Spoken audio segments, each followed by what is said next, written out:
Naghahanda na nga ba mga kapatid ang Amerika para sa World War III? Pag-usapan natin to mga tol, samahan ninyo ako. Audio Jungle.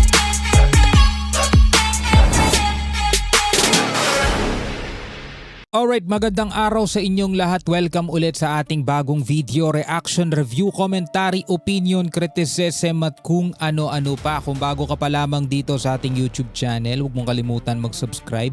Click mo na rin ang notification bell para ma-notify ka whenever na may mga bago tayong reaction videong tulad nito. So ayon sa report na pag-uusapan natin ngayon mula rito sa WION, ang US Department of War ay nagbabalangkas mga kapatid ng isang revised classified nuclear strategy.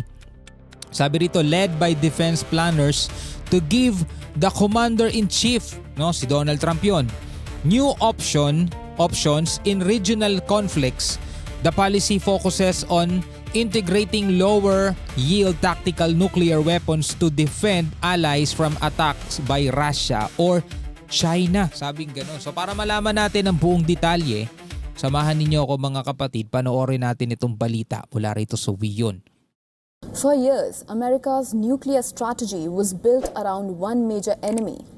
Now, Washington is preparing for something far more dangerous, a war involving both China and Russia.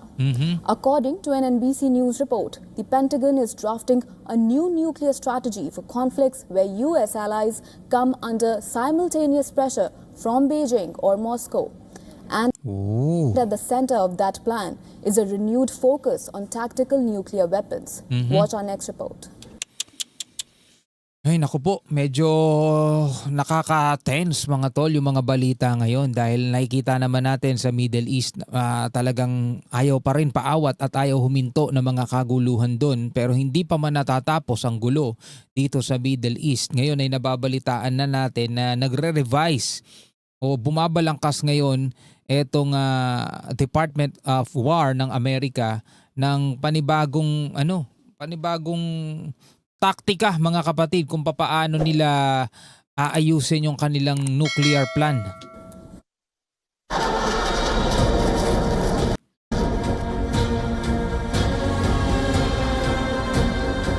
Trump's new nuclear strategy revealed.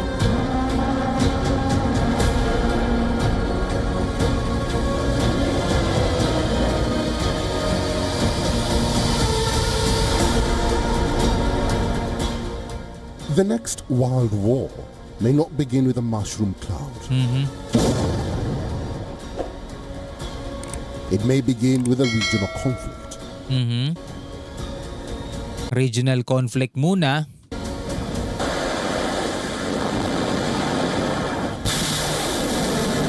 A flashpoint over Taiwan.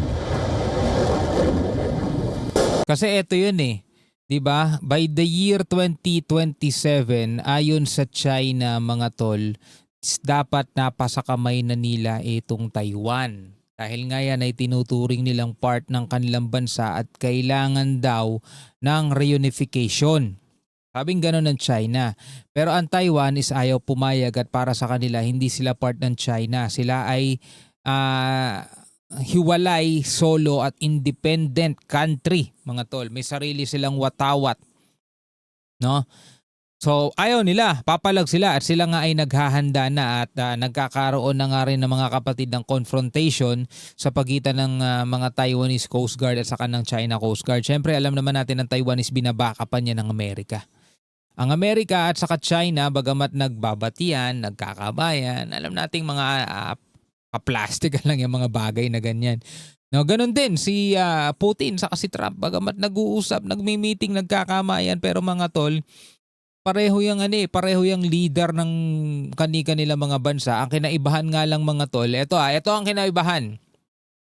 Ang Russia at ng China parehong namamalaging iisa lang ang kanilang leader. Namamalaging iisa lang ang kanilang leader, si Putin. Buhat pa man nung bata tayo mga tol, si Putin na yan eh. Ganon din sa China. China nagsimulang maging presidente si Xi Jinping, kung di ako nagkakamali, 2013. 2013 pa mga tol naging presidente si Xi Jinping dito sa China at magpahanggang ngayon. Sabi nga hanggang sa tumanda na lang si Xi Jinping, mananatiling siya na talaga ang presidente dyan. Unlike dito sa US, every 3 to 4 years ba is nagpapalit. So hindi mamamalagi si Trump ng pangmatagalan dyan. Pero ngayon mga tol, may inihahanda ngayon ang gobyerno ni Trump.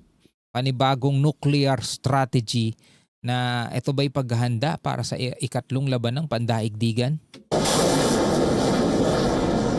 A confrontation in Eastern Europe, or an attack on a US ally. That is a scenario driving a major rethink inside the Pentagon.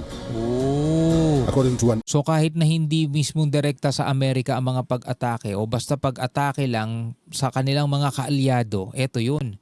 and Pentagon drafting a new US nuclear strategy in case of regional war. US officials With China or Russia sources, are drafting a new classified nuclear strategy designed for situations where American allies come under attack from Russia or China. So halimbawa, Pilipinas inatake ng China, ganun. Kasi alay tayo ng Amerika di ba? Meron nga tayong mutual defense treaty sa kanila So halimbawa ang Pilipinas inatake ng China is merong nakaredy ang Amerika. Ganun ba yun mga tol? In a regional conflict.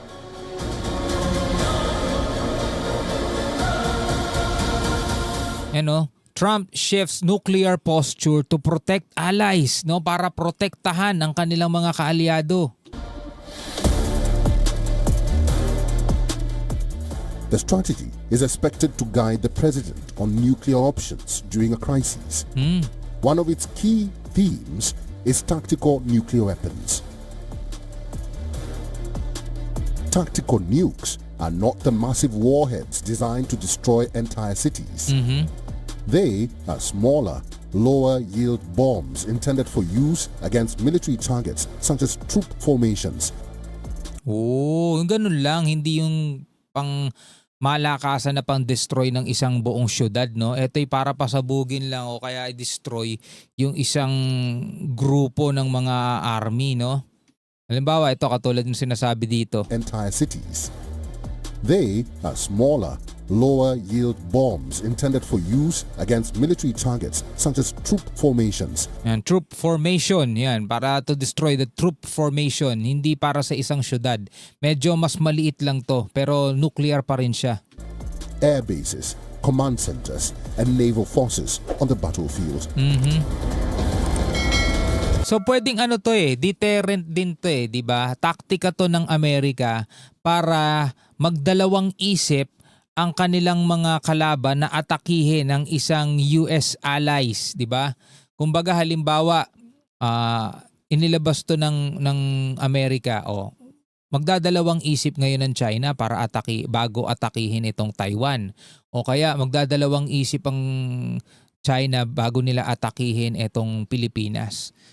In that way mga tol, kumbaga parang mapipigilan ang isang labanan ang isang digmaan kasi syempre walang may gusto mga tol na tamaan. Kumbaga sa boxing, gusto mong makasuntok, gusto mong makatama pero ayaw mong tamaan ka.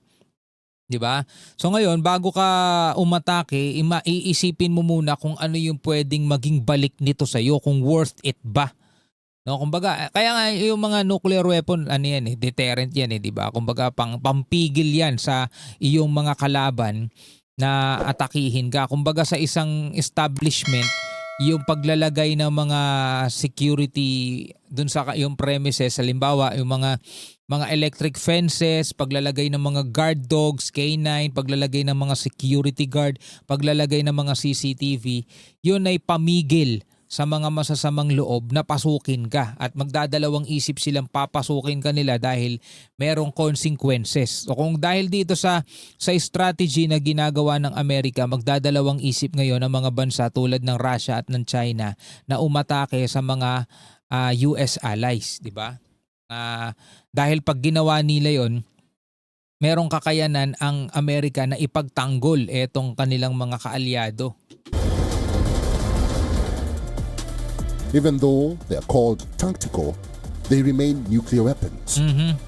Nuclear weapon pa rin. The destructive power can still be many times greater than conventional bombs. The shift reflects growing concern in Washington. Hindi nga lang kasing lakas ng mushroom na to. Pero ano yun, tactical yun pero nuclear pa rin. Malakas pa rin yun.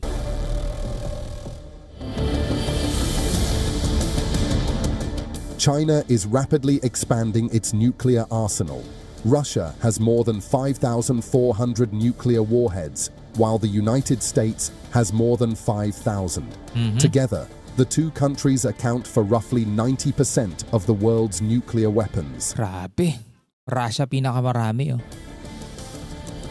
The new strategy also comes at a politically sensitive moment. President Trump has repeatedly criticized NATO allies, questioned US security commitments, and pushed European nations to spend far more on defense. Those comments have fueled concerns about America's long-term commitments to its allies. This new strategy could therefore serve another purpose.